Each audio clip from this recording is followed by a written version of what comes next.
অভিনয়ে নায়িকা, স্যান্ডেলতে নায়ক গুয়ারা Jungkook, writer, পরিচালক, প্রযোজক, সঙ্গীত শিল্পী, পরিচালক, the one and only dogstar Oscar winner মাননীয় টেকো ক্লাব ডাবে অ্যামেলিয়া।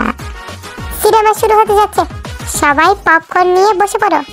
তো শুরুতেই সব সিনেমার মতোই এই সিনেমায়ও আছে গ্রামের দুই বংশের মাঝে জাতশত্রুতা। এক হলো দ্য গ্রেট সুইপার বংশ, আর এক হলো দ্য গ্রেট মুচির বংশ।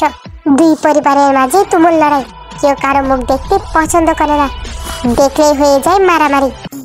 সুইপার বাড়িতে আজ উৎসবমুখ পরিবেশ, কারণ আজ এই বাড়ির ছেলে গুয়ারা জাংকুক অনেক বছর পর বিদেশ থেকে ফিরছে।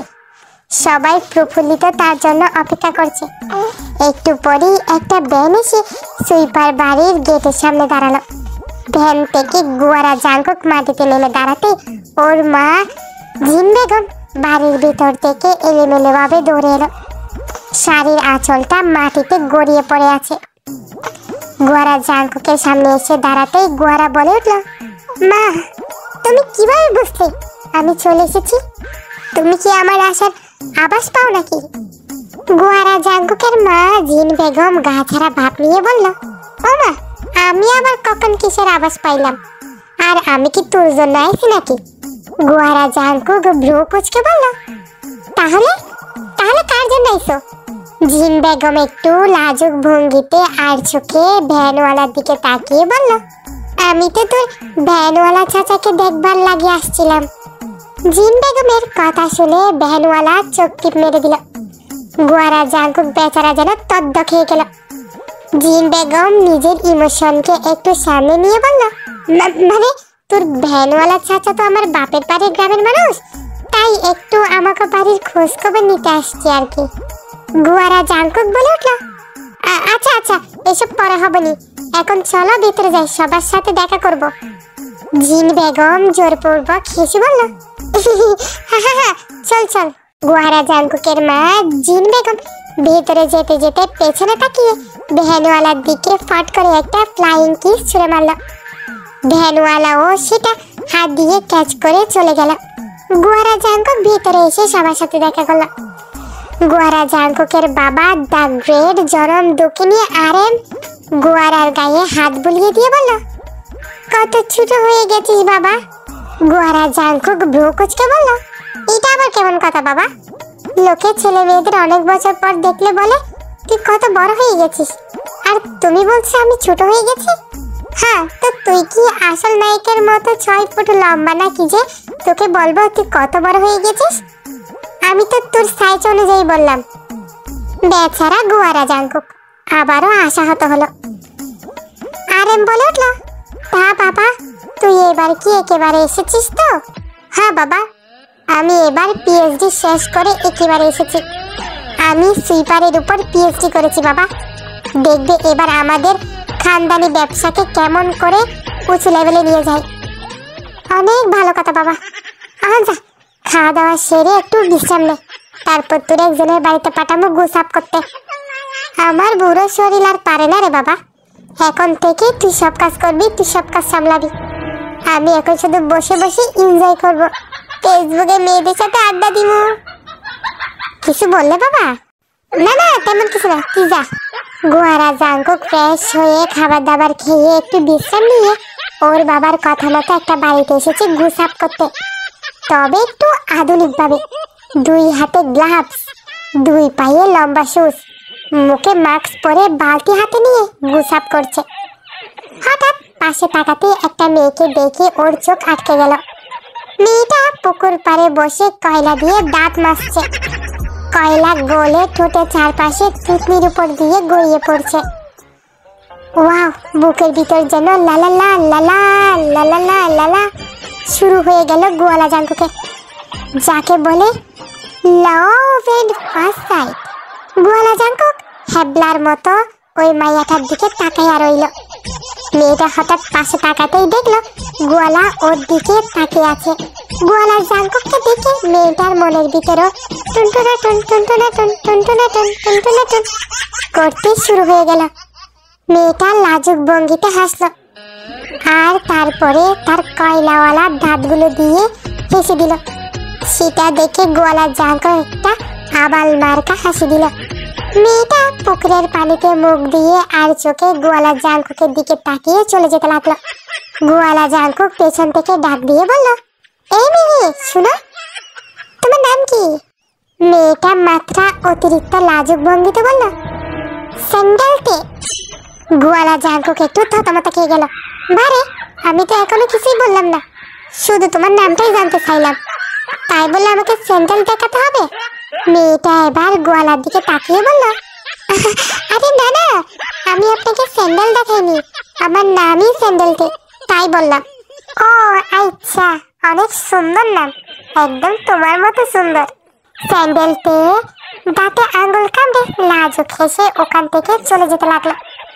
আর গোয়ালা জাঙ্কুক পেছন থেকে গেয়ে উঠল, ও স্যান্ডেলটে রে, তোর পুরান লেসের মতো কেস, পোকলা দাঁতের হাসি দিয়া পাগল করলি আমায় শেষ, স্যান্ডেলটে রে। গোয়ালা জাঙ্কুকের গান শুনে স্যান্ডেলটে লাজুক হেসে ওখান থেকে দৌড়ে চলে গেল। পরের দিন গোয়ালা জাঙ্কুক আবারও ওই পুকুর পাড়ে এসে বসে আছে স্যান্ডেলকে দেখার জন্য, স্যান্ডেলটাকে দেখার জন্য। আর একটু পরে স্যান্ডেলটাও হেলে দুলে কোমর নেচিয়ে নাচিয়ে এলোমেলো ভাবে ওখানে এসে গেল। গোয়ালা জাঙ্কুককে দেখে স্যান্ডেলটাও লাজুক লাজুক হাসছে। স্যান্ডেলটে পুকুরের সিঁড়ির উপর বসে থালা বাসন মাজছে ছাই দিয়ে। আর গোয়ালা জাঙ্কুক বসে বসে স্যান্ডেলটাকে দেখতে লাগলো। একটু পরে গোয়ালা জাঙ্কুক উঠে ধীরে ধীরে স্যান্ডেলটের কাছে গিয়ে বসলো। স্যান্ডেলটে লাজুক লাজুক হাসছে। গোয়ালা জাঙ্কুক বলে উঠলো, স্যান্ডেলটে, আমি তোমাকে ভালোবেসে ফেলেছি।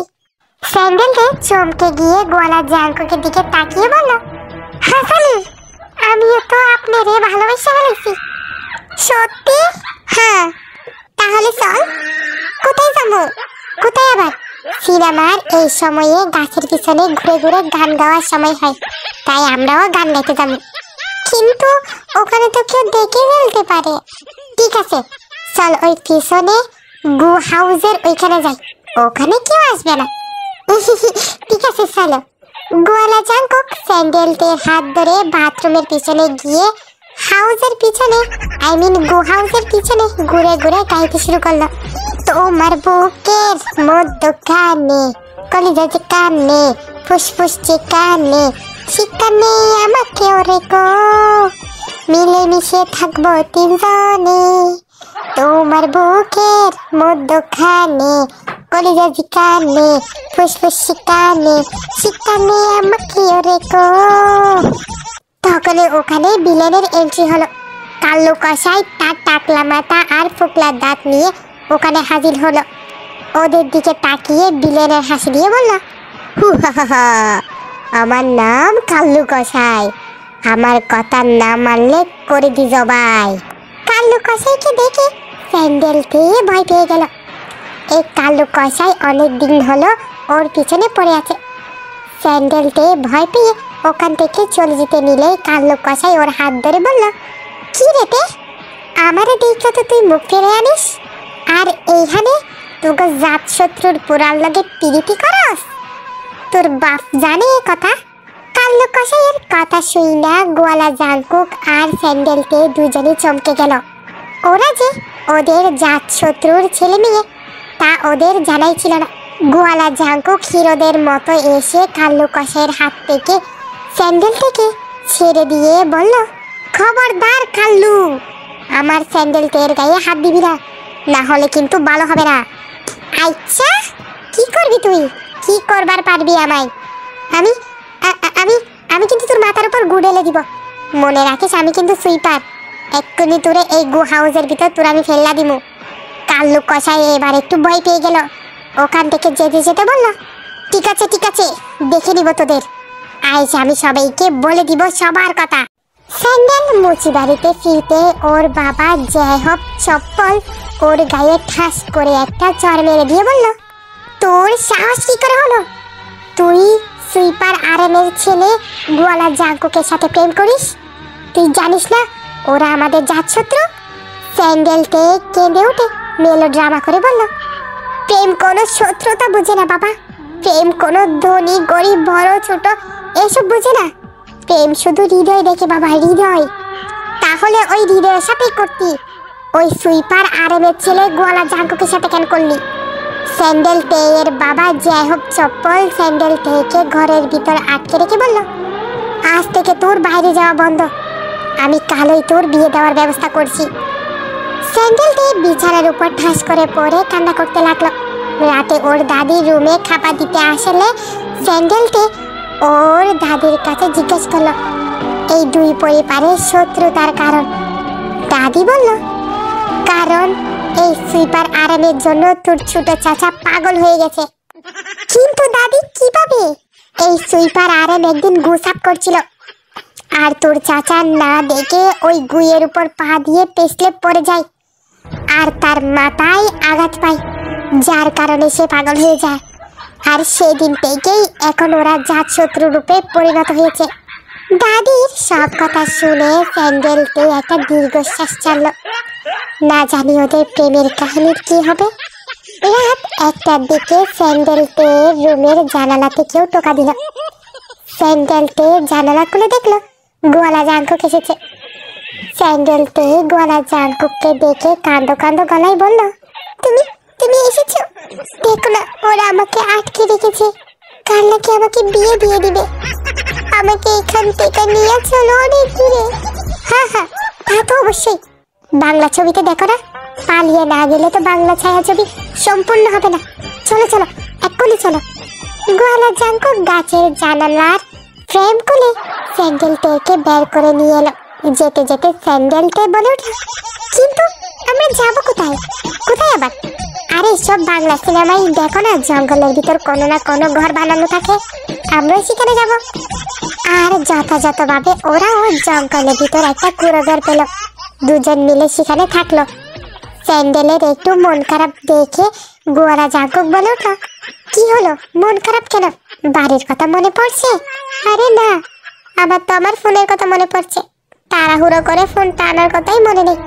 ইস, আজকে আমার ফেসবুক স্ট্যাটাসটা আপডেট দিতে পারলাম না। আমার ফলোয়াররা নিশ্চয়ই আমার স্ট্যাটাসের আশায় বসে আছে। জানো, আমার না পেজে 100 জন ফলোয়ার হয়েছে। গোয়ালা জাঙ্কুক বলে উঠল, ঠিকই বলেছো, আমিও না আমার ফোন আনতে ভুলে গেছি। আর আমার পেজে তো 200 জন ফলোয়ার। ভাবো কতজন মিস করছে আমাকে।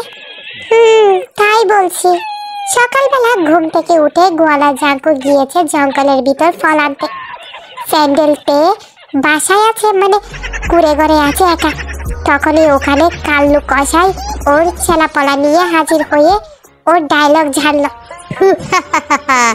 আমার নাম কাল্লু কসাই, আমার কথা না মানলে করে দি জবাই। স্যান্ডেলতে বিতুস্বরে বলল, তুই তুই এখানে কি করছিস? আরে ক্লাইম্যাক্স এসে গেছে না, আর বাংলা সিনেমায় ক্লাইম্যাক্সের সময় গুন্ডারা আসবেই, তাই নয় কি? কথাটা বলে স্যান্ডেলতে হাত ধরে টেনে টেনে নিয়ে যেতে লাগলো কাল্লু কসাই। আর স্যান্ডেলতে নিজেকে ছাড়ানোর চেষ্টা করে বলল, ছাই শয়তান, ছেড়ে দে আমাকে। কাল্লু কসাই স্যান্ডেলতেকে একটা পুরনো গোডাউনের ভিতর নিয়ে এলো। তারপর শয়তানি হাসি দিয়ে বলল, এখন আমার হাত থেকে কিভাবে বাঁচবি? আজকে তোকে আমি নিজের করেই ছাড়বো। স্যান্ডেলতে কাঁদো কাঁদো গলায় বলল, ছাই শয়তান, ছাড় আমাকে। আমি কখনো তোর হব না। তুই আমার দেহ পাবি, মন পাবি না। কাল্লু কসাই আবারও শয়তানি হাসি দিয়ে বলল, মন দিয়ে কি আমি কাবাব বানিয়ে খাবো? আমার তো দেহই লাগবে। এখন আমাদের না ইচ্ছা দেখা। স্যান্ডেলের মনে যেন লাড্ডু ফুটলো। ও হাসি মুখে বলল, আরে বাহ, আগে কবি তো, নাচতে তো আমার হেব্বি লাগে। আমি এক্ষুনি নেচে দেখাচ্ছি তোদের। গান শুরু হতেই স্যান্ডেলতে নাচা শুরু করে দিল। আমি ডান্না কাটা পড়ি কাও, আমি ডান্না কাটা পড়ি কাও, ডান্না কাটা পড়ি কাও, ডান্না কাটা পড়ি কাও, ডান্না কাটা পড়ি কাও, ডান্না কাটা পড়ি কাও। নাচতে নাচতে এক সময় হিরোর এন্ট্রি হয়ে গেল। সব গুন্ডারা মারামারি করতে আসলো। গোয়ালা জাঙ্কুকি সুপারগিরি শুরু হয়ে গেল। অতঃপর সবগুলো গুন্ডা গন্ধ পেয়ে ঘিন্নায় ওখান থেকে পালিয়ে যায়। কাল্লু কসাই তখন চাকু বের করে গোয়ালাকে মারতে গেল। স্যান্ডেল ওর সামনে এসে দাঁড়ালো আর চাকু স্যান্ডেল তেয়ের পেটে ঢুকে গেল। গোয়ালা জাঙ্কু কাল্লু কসাইকে একটা লাথি মেরে সরিয়ে দিয়ে স্যান্ডেল তেকে ধরলো এবং যথাসময়ে সবকিছু শেষে পুলিশ এসে পৌঁছালো। গোয়ালা জাঙ্কু আর স্যান্ডেল থেকে পরিবারের লোকেরাও এসে হাজির হলো। স্যান্ডেল থেকে হাসপাতালে আনা হলো। ডাক্তার ওকে অপারেশন থিয়েটারে নিয়ে গেল। অনেকক্ষণ পর ওটি থেকে বেরিয়ে এসে ডাক্তার বলল, সরি, আমরা রোগীকে বাঁচাতে পারিনি। এখন শুধু একটাই উপায় আছে। কি উপায়? গান। হ্যাঁ, বাংলা সিনেমায় গান গাওয়া ছাড়া রোগী সুস্থ হয় না। নায়ক গান গাইলে তখনই নায়িকা মরা থেকে জীবিত হয়ে আসে, এটাই নিয়ম। গোয়ালা জাঙ্কুক বলে উঠল, হ্যাঁ হ্যাঁ ডাক্তার, ঠিকই বলেছেন, আমি এখনই গান গেয়ে স্যান্ডেল থেকে সুস্থ করছি। তারপর গোয়ালা জাঙ্কুক স্যান্ডেল তেয়ের বেডের উপর বসে গান গাওয়া শুরু করলো। তবে এবার বেদনার সুরে গাইতে লাগলো, তোমার বুকের মতো কানে কলিজা চিকানি ফুসফুস চিকানি সেখানেও আমাকে রেখো মিলে মিশে থাকবো তিনজনে। গোয়ালা জাঙ্কুকের গান শুনতে শুনতে স্যান্ডেল তেও গান গাইতে গাইতে জেগে উঠল। তোমার বুকে মতো কানে ফুসফুস চিকানি কলিজা চিকানি সেখানেও আমাকে রেখো মিলে মিশে থাকবো তিনজনে। দুই পরিবারের ভিতরেও সব মিটপাট হয়ে গেল আর শেষ হয়ে গেল বাংলা সিনেমা। ধন্যবাদ সবাইকে।